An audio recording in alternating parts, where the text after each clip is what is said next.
കഷ്ണം തന്നിട്ടുള്ളൂ. നമ്മുടെ ഇന്നത്തെ വീഡിയോയിലേക്ക് എല്ലാവർക്കും സ്വാഗതം.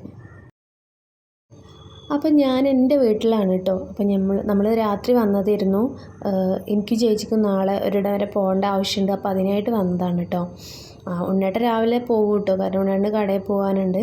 അപ്പോൾ നമ്മൾ കുറച്ച് മീനൊക്കെ വാങ്ങിച്ചിട്ടാണ് കേട്ടോ വീട്ടിൽ പോയിട്ടുണ്ടായിരുന്നത്. നമ്മളെപ്പോൾ പോവുകയാണെങ്കിലും മീൻ വാങ്ങിച്ചിട്ടേ പോവുള്ളൂ. അപ്പോൾ അമ്മ നന്നായിട്ട് പൊരിച്ച് കൊടുക്കുകയെ, അതിനാണ് ഉണ്ണേട്ട വാങ്ങിച്ച് പോകുന്നത്. ഞാൻ വീട്ടിൽ പൊരിച്ചിട്ടുണ്ടെങ്കിൽ മീൻ ഫ്രൈ ചെയ്ത് അധികം അങ്ങനെ ഉണ്ണേണ്ട് കൊടുക്കില്ല കേട്ടോ. കൊടുക്കും, കുറച്ചേ കൊടുക്കുള്ളൂ. പക്ഷേ ഇവിടെ ചെന്ന് അമ്മ വാരിക്കോരി കൊടുക്കും. അതുകൊണ്ട് തന്നെ മീൻ വാങ്ങിച്ചിട്ടേ പോവുള്ളൂ.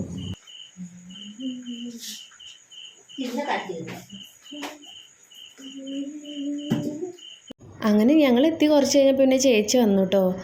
ചേച്ചി ജിമ്മിലൊക്കെ പോകുന്നുണ്ട്. അപ്പോൾ അതൊക്കെ കഴിഞ്ഞ് വന്നത് കേട്ടോ. അപ്പോൾ അമ്മ ഗണപതി ഹോമം ചെയ്തിട്ടുണ്ടായിരുന്നു. അപ്പോൾ അതിൻ്റെ പ്രസാദമൊക്കെ തന്നു.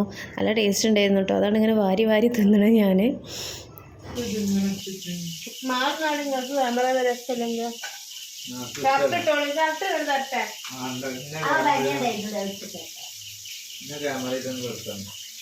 ഞാൻ പൈസ സമ്പാദിക്കാൻ തുടങ്ങിയാലോ?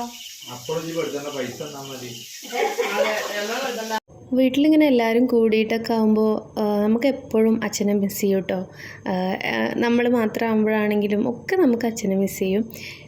അച്ഛൻ എന്ന് പറഞ്ഞാൽ അങ്ങനെ ഒതുങ്ങി നിൽക്കുന്ന ഒരാളല്ല, എപ്പോഴും ബഹളവും ഒച്ചയും വിളിയൊക്കെ ആയിട്ടുള്ള ഒരാളാണ്. അതുകൊണ്ട് തന്നെ നമുക്ക് ഭയങ്കരമായിട്ട് മിസ് ചെയ്യും കേട്ടോ. അമ്മയും അച്ഛനും എപ്പോഴും അടിയും തിരക്കൊക്കെയാണ്, പക്ഷെ എന്നാലും അവർ രണ്ടാളും ഒപ്പം തന്നെ ആയിരിക്കും. അമ്മക്ക് ഭയങ്കര ബുദ്ധിമുട്ടാണ് കേട്ടോ ഇപ്പോൾ.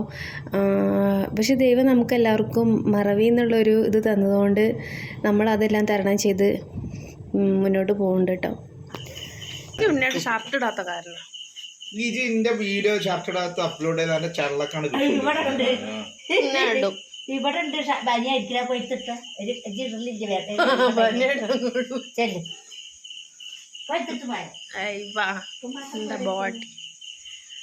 മീനിൽ എരിവില്ല എന്ന് പറഞ്ഞിട്ടാണ് എൻ്റെ കെട്ടിയോൻ ഈ പരിപാടിയൊക്കെ എടുക്കുന്നത്. വീണ്ടും മുളക് പൊടി കലക്കി ഒഴിക്കാൻ പറയാട്ടോ അമ്മനോട്.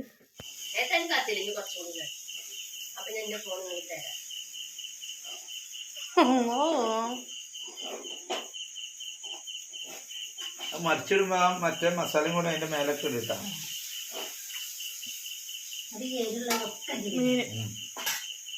മീനല്ലേ ഉപ്പില്ല പിന്നെ തിന്നാക്കാം.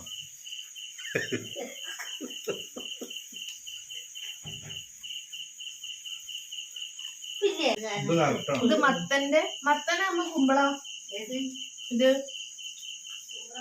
കുമ്പളത്തിന്റെ തൊലിയാണ് കേട്ടോ. അത് വറുത്തതാ. ചോറിന്റെ കൂടെ നല്ല ടേസ്റ്റ് ഉള്ള അവിടെ. അത് ഒറ്റക്ക് ഒന്നും വലിയ രസമല്ല.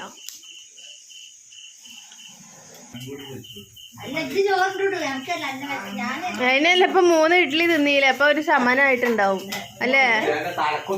3 ഒന്നൊക്കെ ഒരു കഷ്ണം തിന്നിട്ടുള്ളൂ. എന്ത് രജീഷ് എങ്ങനെ ആയിക്കോട്ടെ. അപ്പോൾ അങ്ങനെ നമ്മൾ ഫുഡൊക്കെ കഴിച്ചു, മീനൊക്കെ പൊരിച്ചൊക്കെ കഴിഞ്ഞിട്ടോ. അപ്പോൾ അത്രേ ഉള്ളൂ കേട്ടോ.